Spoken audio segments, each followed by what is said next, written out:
তো ঘিয়ের কিন্তু আরও একটি রেসিপি আমার চ্যানেলে আপলোড করা আছে। তো সেই ঘিটা কিন্তু আমি ব্লেন্ড করে নিয়েছিলাম ব্লেন্ডারে। আর এখন যেহেতু সর জমিয়ে রাখি প্রতিদিন, তো কিছুদিন পর পরই ঘি বানানো হয়, তাই এভাবেই সহজে খুব ঝটপট তাড়াতাড়ি বানিয়ে ফেলি। তো যাই হোক, নাড়তে নাড়তে কিন্তু একেবারে শেষ পর্যায়ে আমরা চলে এসেছি। এই যে ঘন হয়ে এসেছে, নিচ থেকে একটু লাগতেও শুরু করেছে, ব্রাউন ভাবটা চলে আসবে।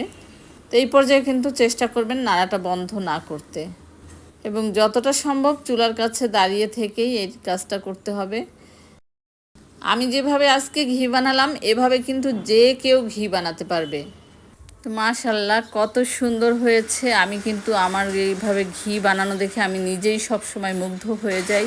যাই হোক, তারপরেও উপরওয়ালার কাছে শুকুর আলহামদুলিল্লাহ, আল্লাহ তাআলা আমাদেরকে তৌফিক দান করেছেন মজার মজার খাবার খাওয়ার জন্য, এবং সব বিপদ আপদ থেকে আল্লাহ আমাদের হেফাজত